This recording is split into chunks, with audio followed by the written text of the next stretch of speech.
Tervetuloa isäntäkoulutukseen ja mennään sillä tavalla, että mä aloitan tällä kassajärjestelmän perehdytyksellä. Ja meillähän on tuolla toimistossa uusi järjestys, eli siellä on läppäri.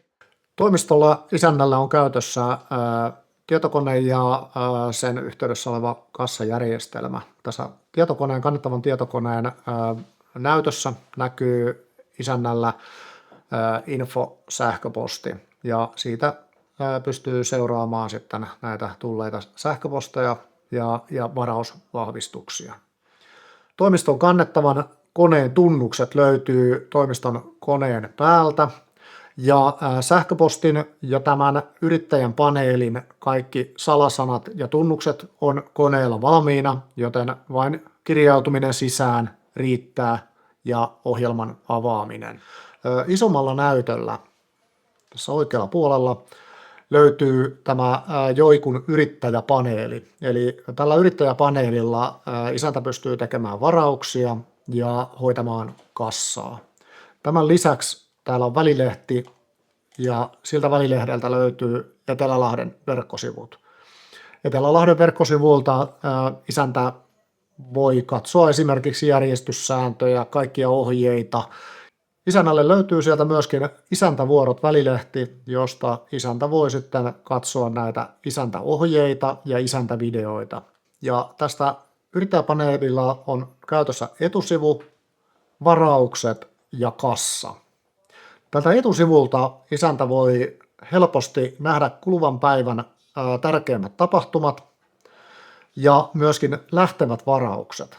Eli tulevat varaukset ja lähtevät varaukset. Ja jos isäntä haluaa katsoa esimerkiksi seuraavan päivän varaukset, niin se onnistuu menemällä kohtaan seuraava päivä ja sieltä avautuu seuraavan päivän tulevat varaukset ja myöskin lähtevät varaukset. Ja takaisin palaaminen onnistuu tänään napista.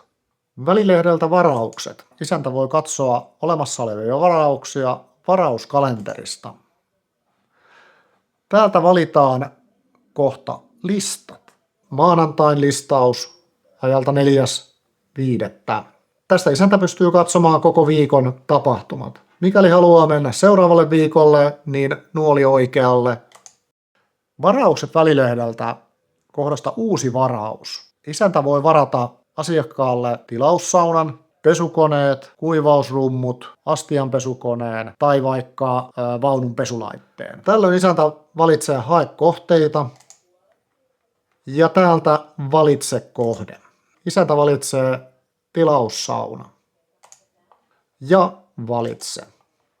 Isäntä varmistaa päivämäärän, tässä tapauksessa nyt kuluva päivä 9.5. ja valitsee kellonajan varaukselle ja sen jälkeen hinta ja lisää ostoskoriin. Ja tämän jälkeen siirry varaukseen.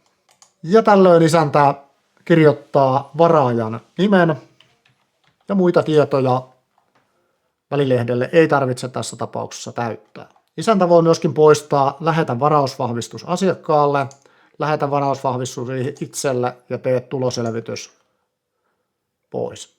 Ja tämän jälkeen tallenna. Varaus siirtyy kassajärjestelmään tässä vaiheessa. Kassajärjestelmässä isäntä tarkastaa varauksen, se on tilaussauna, 18 €, ja tämän jälkeen asiakas voi suorittaa maksun ja isäntä painaa luo maksu ja kuitti. Ja tämän jälkeen maksu siirtyy maksupäätteelle ja asiakas voi maksupäätteeltä suorittaa maksun. Mikäli isäntä tekee esimerkiksi siivousisännälle pesukoneen varauksia, niin tässä vaiheessa ei suoriteta maksua eli luoda maksua ja kuittia, vaan siirrytään takaisin tänne varaukset välilehdellä. Ja tällöin tulee näkyviin tämä tehty varaus. Isännällä on päivittäisessä kassakäytössä välilehti kassa. Ja tällä välilehdellä isäntä voi ottaa vierailijoiden erilaisia maksuja vastaan. Täältä löytyy tuotemyynti- ja varausvälilehdet ylhäältä ja tuotemyyntikohdalla suoritetaan näitä maksuja. Suosikit kohdassa on valmiina Karavaan SFC se on alennusmaksu 30 € ja Karavaan vieras on se 37 € muiden vierailijoiden osalta. Siellä on myöskin kaasupullon maksu, sähkömaksu vieras, telttapaikat ilman sähköä ja sähköllinen telttapaikka ja sitten telttapaikan lisähenkilöt. Tämän alla on vielä tuotelistaus. Tältä tuotelistaukselta löytyy muita tuotteita, joita voidaan tässä kassajärjestelmässä maksaa. Täältä oikealta reunasta plussasta lisätään tuote tuonne kassariville. Mikäli isännällä käy sillä tavalla, että tuonne kassariville tulee väärä tuote, niin täältä kassariviltä ruksista painamalla voi poistaa rivin. Kun vieras tulee alueelle ja on ajoneuvossa saanut paikalleen, niin tämän jälkeen isäntä ottaa vastaan maksun. Tässä tapauksessa vieraalle annetaan täytettäväksi matkustajailmoitus ja hän täyttää matkustajailmoituksen. Ja samaan aikaan, mikäli hänellä on alennuskortti, SFC-kortti, niin isäntä tarkastaa tuon kortin voimassaolon. Tämän jälkeen isäntä valitsee täältä suosikeista Karavaan SFC ja sen jälkeen valitsee, kuinka monta vuorokautta henkilö on majoittuneena. Ja täältä kappalekohdasta nuolella ylöspäin saa lisättyä ja vastaavasti alaspäin niin vähennettyä. Ja tämän jälkeen luonmaksu ja kuittipainikkeella isäntä siirtää maksun tuonne maksupäätteelle ja asiakas voi suorittaa maksun vierailusta.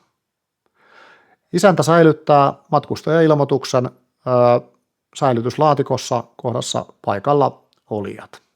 Ja kun vierailu päättyy, niin isäntä siirtää sen tuonne erilliseen kansioon säilöön. Toimistossa on käytössä NETSin maksupääte. Tämä maksupääte on aina valmiustilassa ja se on silloin tämmöisessä tummassa tilassa. Ja kun tuolta kassasta tekee tänne maksupäätteelle herätteen, niin tämä maksupääte alkaa automaattisesti toimimaan ja sinne tulee maksu näkyviin. Jos kuitenkin käy sillä tavalla, että maksupääte ei ole valmiustilassa, niin täällä vasemmassa reunassa on painike, virtapainike. Lyhyesti painaa virtapainiketta ja tällöin tulee näkyviin tulosta myyntiraportti. Jos jostakin syystä tämä maksupääte on mennyt tänne perustilaan, jossa on erilaisia valikoita, niin tulee valita täältä raporttitila ja sen jälkeen jälleen olemme siinä tilassa, että maksukortilta onnistuu. Täytyy muistaa myöskin isännän se, että isäntä ei koske mihinkään tämän maksupäätteen asetuksiin. Seuraavaksi käydään läpi tämä maksupäätteen ja kassan käyttö. Tässä tapauksessa otamme esimerkiksi vierailijan sähkömaksun. Vieras on käyttänyt yli 5 kilowattia vuorokaudessa sähköä, jolloin valitaan täältä sähkömaksu vieras. Ja tällöin valitaan sen jälkeen kappaleen määrä, kuinka monta kilowattia on tarve maksaa. Tässä tapauksessa nyt 2 kilowattia ja sen jälkeen painetaan luonmaksu ja kuitti. Tällöin maksupäätteelle tulee maksutieto ja asiakas suorittaa maksun haluamallaan kortilla ja maksu on hyväksytty ja tämän jälkeen hetken päästä tulostuu asiakkaalle kuitti. Ja isäntä antaa kuitin asiakkaalle. Mikäli tässä vaiheessa onkin tapahtunut jokin virhe ja maksu pitää palauttaa, edelleen on näkyvissä kuitin tiedot ja täällä löytyy 2 painiketta palauta kassassa, avaa kuitti. Käytetään nappia palauta kassassa. Ja tämän jälkeen on tärkeää katsoa, että palautus on miinusmerkkinen, tässä tapauksessa -60 senttiä, ja luodaan maksu ja kuitti painamalla painiketta. Ja tieto siirtyy maksupäätteelle, ja tällöin asiakas käyttää korttia maksupäätteellä, ja maksu palautuu asiakkaalle takaisin.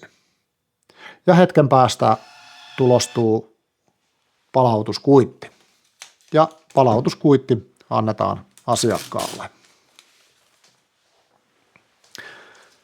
Ja tämän jälkeen siirrytään tästä kuittitiedosta takaisin kassavälilehdelle painamalla kassanappia. Vierailijoiden maksut maksetaan aina etukäteen. Joko varaus tehdään verkkokaupassa vierailijan toimesta ja hän maksaa varauksen siellä, tai sitten saapuessaan vierailulle hän suorittaa maksun etukäteen isännälle toimistollaan. Toimistolle ei oteta vierailijoilta säilöön minkäänlaisia maksukortteja eikä myöskään SFC-korttia, vaan vierailija suorittaa maksun aina täällä paikan päällä ennakkoon. Kassaan voi tulla virhetila, mikäli maksupääte on väärässä tilassa, eli maksupääte ei ole raporttitilassa. Tällöin isännän tulee vaihtaa se tähän tulosta myyntiraporttitilaan. Mikäli tämmöinen virheilmoitus, punaisella oleva virheilmoitus tulee, tällöin isännän tulee käyttää hetkeksi tänne varaukset välilehdellä ja tämän jälkeen siirtyä takaisin kassaan. Ja kuten huomaat, niin siinä vaiheessa tämä virhetila on poistunut ja maksupääte on tässä maksupäätetilassa. Ja tämän jälkeen maksu voidaan suorittaa asiakkaan toimesta painamalla luo maksu ja kuitti. Ja tämän jälkeen tieto siirtyy maksupäätteelle.